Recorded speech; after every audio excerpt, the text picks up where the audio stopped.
농작물의 최저 가격을 보장하기 위한 전라북도 조례가 조만간 제정됩니다. 쌀 이외의 다른 농작물도 일정 가격을 보장한다는 취지입니다. 우리 배타적 경제 수역에서 불법 조업한 중국 어선이 몰수됐습니다.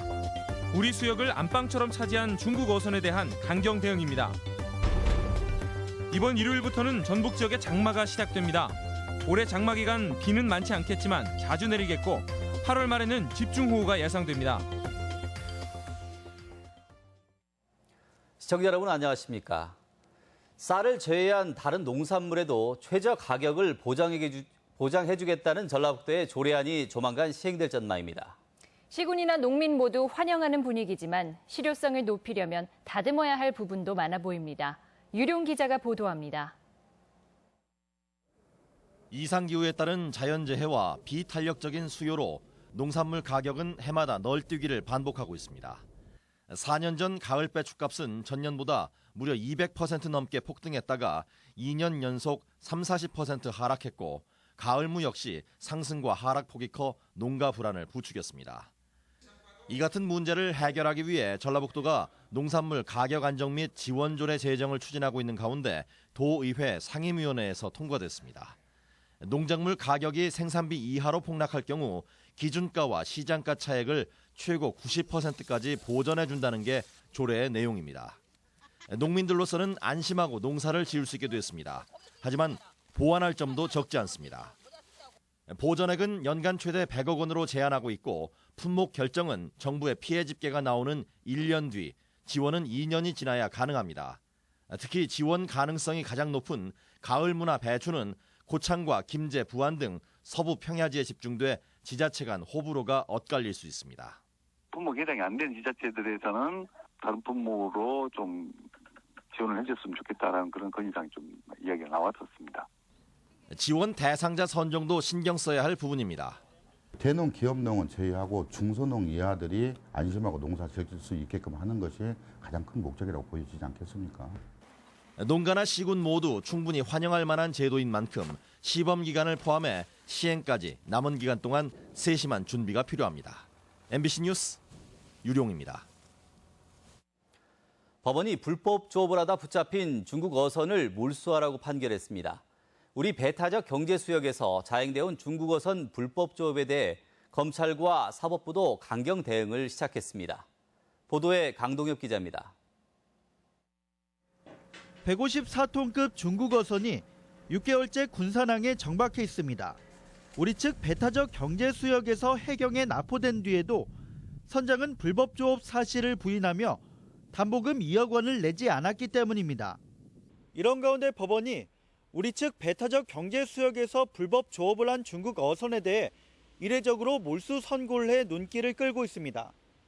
재판부는 중국 선원들에게는 가혹하다고 볼 여지는 있지만 대한민국 해상주권 수호와 어민들의 생존권과 재산권 보호에 가장 효과적이라고 판단된다며 몰수 선고 이유를 밝혔습니다. 지난 5년간 중국 어선 2,400척이 적발됐는데 이 가운데 70-80%는 배타적 경제 수역에서 단속됐을 만큼 배타적 경제 수역은 마치 중국 어선의 치외법권 지역처럼 여겨져 왔습니다. 이 때문에 이번 판결은 중국 어선에 대한 우리 검찰과 사법부의 강경 대응의 신호탄으로 해석되고 있습니다.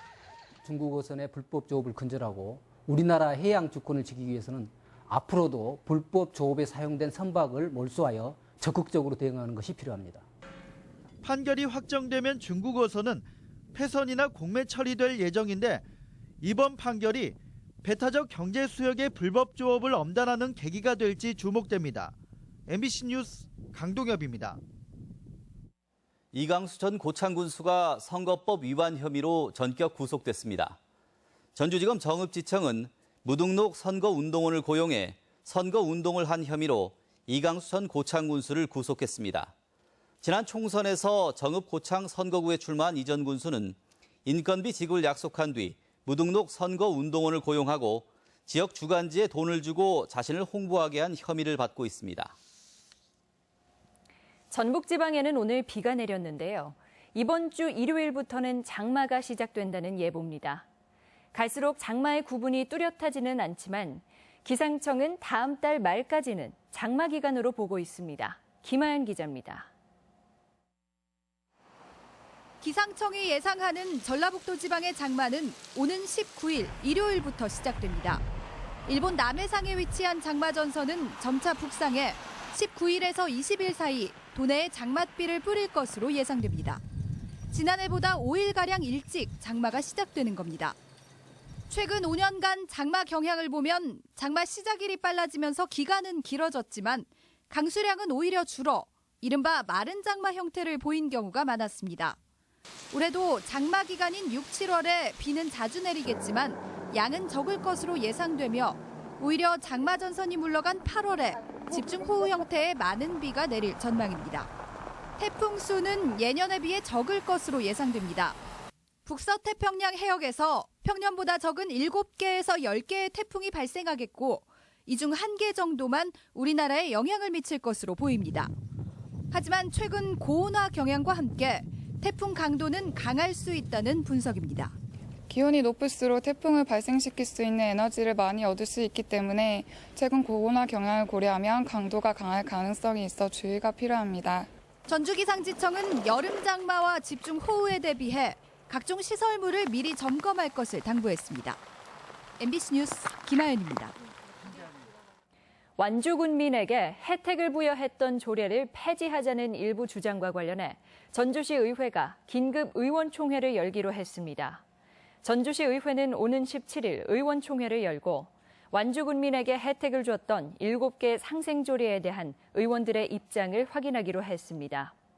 이는 오는 24일 본회의에서 찬반 갈등이 노출될 것에 대비해 사전에 의견을 조율하기 위한 것으로 보입니다.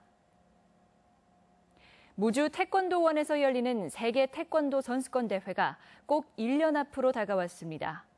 하지만 태권도원의 상징 같은 명인관 건물이 아직도 착공조차 못하고 있습니다. 박찬익 기자의 보도입니다.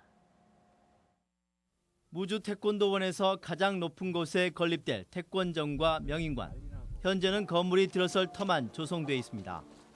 태권도원은 3년 전에 완공됐지만 기부금으로 짓기로 한 태권정과 명인관은 건축비 176억 원을 확보하지 못했습니다. 내년 6월 대회까지 1년밖에 남지 않아 태권정과 명인관 없이 대회를 치러야 할 처지입니다.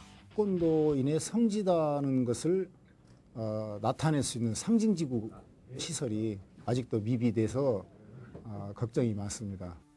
현재 확보된 금액은 기부금 25억 원에 국기원과 대한태권도협회 등이 75억 원을 내놓기로 했습니다. 전라북도는 부족한 70억 원을 정부가 지원하거나 체육진흥기금으로 충당할 수 있기를 바라고 있습니다. 기재부가 오케이를 해주면 잠깐 올해부터 공사를 하면 내년에 대회 치르기 전까지 시설 완공에 이제 문제가 없는데 무주 세계 태권도 선수권 대회는 139개 나라에서 2천여 명의 선수들이 참가하는 세계 최대의 태권도 축제입니다. 태권도원이 전 세계 태권도인들의 성지로 자리매김할 기회라는 점에서 명인관 건립은 미룰 수 없는 과제가 되고 있습니다. MBC 뉴스 박찬익입니다. 지난해 여름 전주 지역에 나타난 열대야가 한 달을 넘었고 덩달아 전기 과소비 가구도 늘었습니다. 1년간 전주 지속가능협의회가 조사한 결과인데 삶의 질을 나타내는 지표도 대부분 뒷걸음질 쳤습니다. 고차원 기자가 보도합니다. 지난해 전주에서 밤 9시 기온이 섭씨 25도씨를 넘는 열대야 발생 일수는 33일. 1년 전 23일보다 무려 열흘이 늘었습니다. 올해도 일찌감치 더위가 시작된 터라 시민들은 여름날 걱정이 커지고 있습니다. 불쾌지수가 높기 때문에 사람이 평상시보다 모든 감정 조절이 좀 월 평균 300kWh 이상 전력을 사용하는 이른바 전력 과소비 가구 비중도 36%로 1년 전보다 1.3%포인트 늘었습니다. 한 사람이 버리는 쓰레기도 320kg으로 10kg 많아졌고 대중교통 확대에도 불구하고 시민들이 연간 시내버스를 이용하는 횟수는 오히려 줄었습니다. 전주시가 에너지 자립, 안전도시를 지향한다는 목표를 무색하게 하는 성적표입니다. 교통 약자들의 사고 위험은 더 커졌습니다. 어린이 사고율은 소폭 감소했지만 노인은 증가폭이 훨씬 커졌습니다. 시외북에 갈 때. 길 건널 때요? 네, 길 건널 때. 차들이 그냥 막 다녀요? 왜 바꿔니까 사람이 조심해요. 반면 헌혈과 자원봉사 참여자가 많아졌고 동네 마트 판매 금액이 조금 늘어난 것은 그나마 고무적인 현상입니다. 안타깝게도 환경, 사회, 경제 등 각 분야별 전주의 현재 상태를 보여주는 35개 지표 가운데 실생활과 밀접한 것들은 대부분 하락했습니다. MBC 뉴스 고차원입니다. 음주운전 일제 단속에서 수십 명이 적발됐습니다. 전북경찰청은 어젯밤 도내 120여 곳에서 음주 단속을 벌여 27명을 적발했으며 이 중 9명은 면허 취소, 17명은 면허 정지 처분했습니다. 경찰은 최근 인천에서 음주운전 사고로 일가족 3명이 숨지는 대형 사고가 나자 음주 단속을 강화하고 있습니다. 익산시가 태양광 발전시설에 대한 허가를 제한하기로 했습니다. 익산시는 앞으로 태양광 발전시설은 주요 도로에서 100m, 10호 이상 주거지에서 200m, 10호 미만 주거지에서 100m, 공공시설 경계로부터 200m 이내에서는 허가를 제한하기로 했습니다. 이는 태양광 시설의 난립으로 민원이 끊임없이 제기됐기 때문입니다. 오늘의 간추린 소식입니다. 학생 수 감소로 내년에 정읍-제1고와 김제고 등 7개 학교에서 구학급 240명가량이 줄어듭니다. 또 조선업의 불황으로 군산기계공고 역시 기존의 4개 과가 2개 과로 축소됩니다.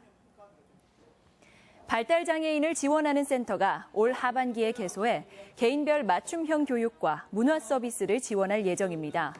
도내에 지난달 말 현재 12,000명의 발달장애인이 등록돼 있습니다. 국내 최초로 소스 전문기관인 소스산업화센터가 익산 국가식품 클러스터에 들어섭니다. 센터에서는 장류 같은 전통 발효식품을 소재로 소스를 개발하고 기업의 시제품 생산을 지원하게 됩니다. 전라북도는 재난문자 음성통보 시스템의 수신 대상을 민간 예찰단과 자율방재단 등 9,600명을 추가 지정했습니다. 이를 통해 재난 상황이나 기상특보 시 문자나 육성 안내를 실시할 예정입니다.